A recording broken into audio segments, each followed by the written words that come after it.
A very good morning to one and all, and welcome back to your English elective classes. Okay, dear students, as you all know that we were doing elective English, which contains 100 marks, and we were doing the short stories of elective English. And I have uploaded many videos of elective students for the elective English students, many videos of the short stories.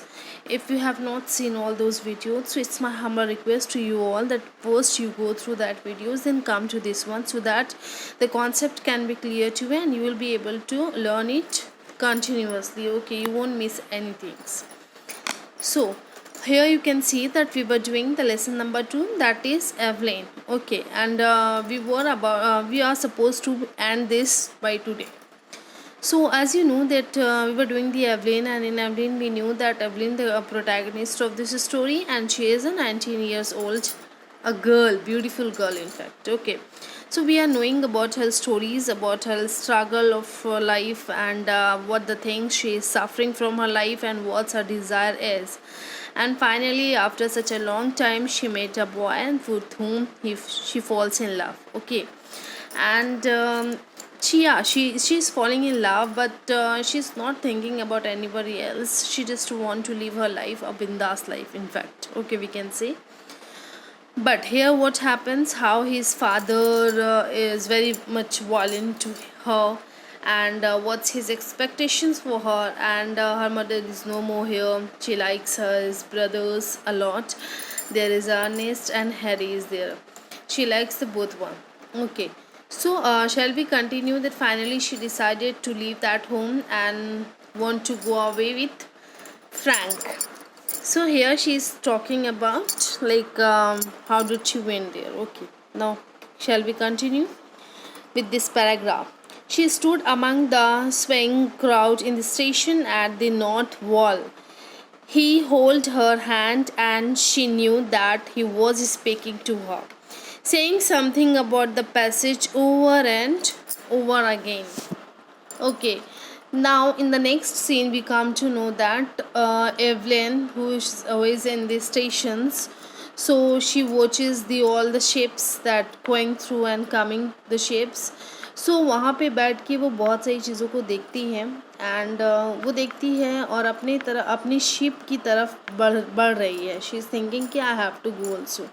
तो उसे लग रहा है कि अब वो finally at the last stage वो महसूस कर रही है कि फ्रैंक उसे वो उसे देख रही है और वो आगे नहीं बढ़ पा रही है. उसे ऐसा लग रहा है कि फ्रैंक उसे बार बार कुछ समझा रहा है, लेकिन उसे कुछ भी समझ में नहीं आ रहा है. एंड स्टेशन में हर तरफ she is finding the soldiers are there, जिसके हाथों पे ब्राउन बैगेजेस हैं. Now we'll continue by this. The station was full of soldiers with brown baggages.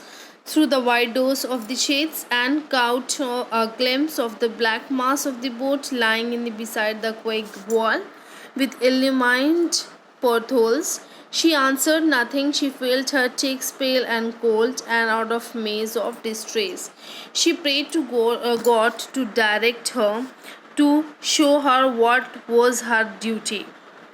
Now, here she is thinking कि obviously she has watched many soldiers are there, and all the soldiers are catching their own baggages are there. So उसे door से उस baggages है, दूर से boat भी नज़र आती है उसे, बट जिसे उसे जहाँ उसे जाना है अचानक से वो बहुत ही दूर गई है और डर गई है, एंड वो बहुत ही वो से घबराहट हो रही है, एंड गॉड से वो प्रेयर कर रही है कि वो उसे कुछ रास्ता दिखाए, क्या उसे करना चाहिए, व्हाट्स हर ड्यूटी इज, क्या है और क्या. इतनी देर में बोट जो है एक फिसल दे दी बोट ने कि now she is about to leave definitely.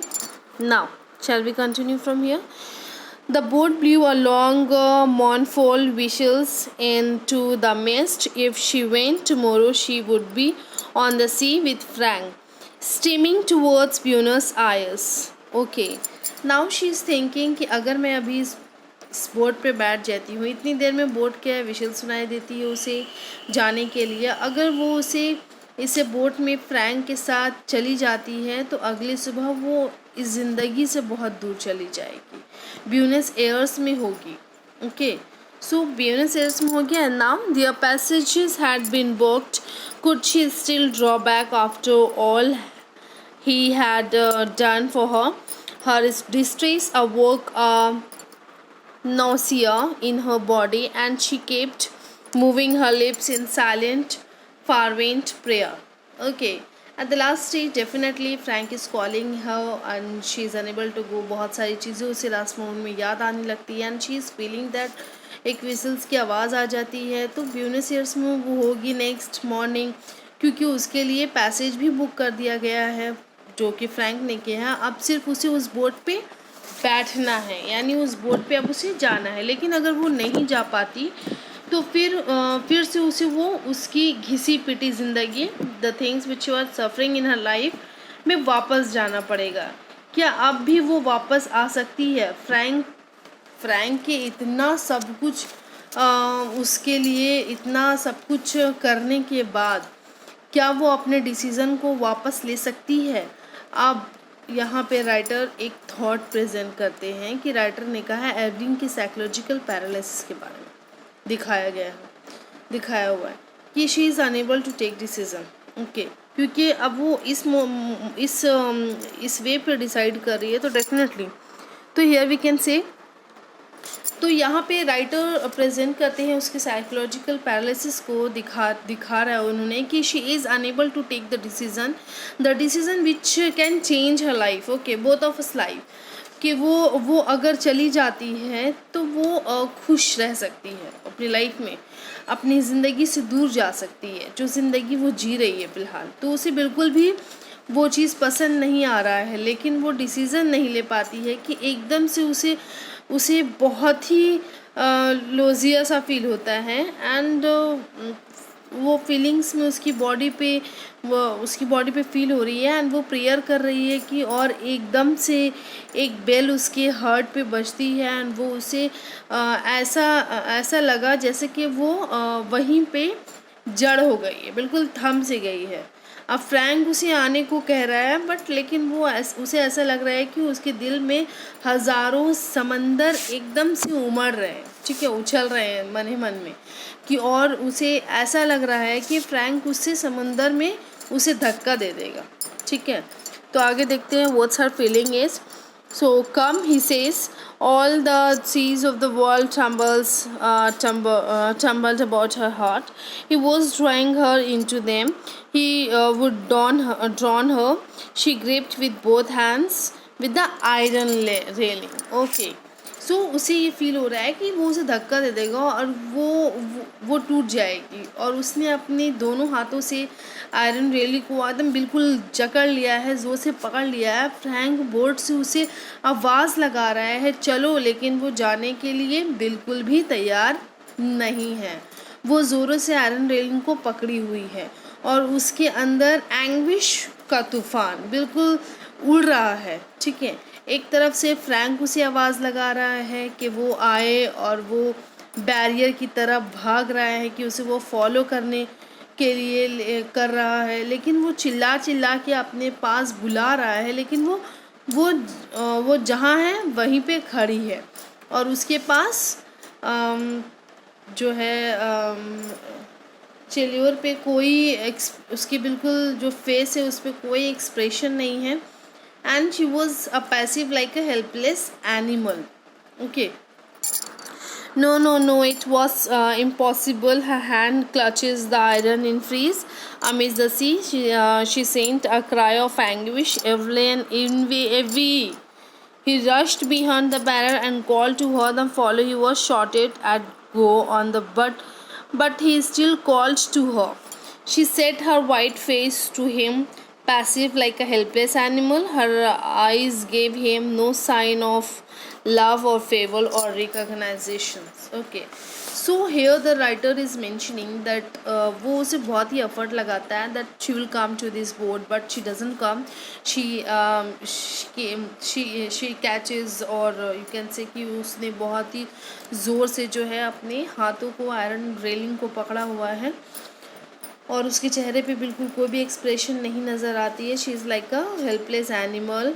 तो उसके कोई भी इमोशंस, कोई भी फीलिंग्स उसके चेहरे पे रिफ्लेक्ट नहीं कर रही है और वो कुछ भी एक्सप्रेस नहीं कर पा रही है। कोई भी साइन नहीं नज़र आता है उसके चेहरे पे। एंड शी इज़ उसका जो प्यार है या फेयरवेल का, और ना ही उसके चेहरे पे मतलब नथिंग इज शोइंग कि लव है या फिर फेयरवेल है या कोई रिकॉग्नाइजेशन, और यहाँ पे कुछ भी नहीं है। तो यहाँ पे स्टोरी बिल्कुल एंड सी हो जाती है।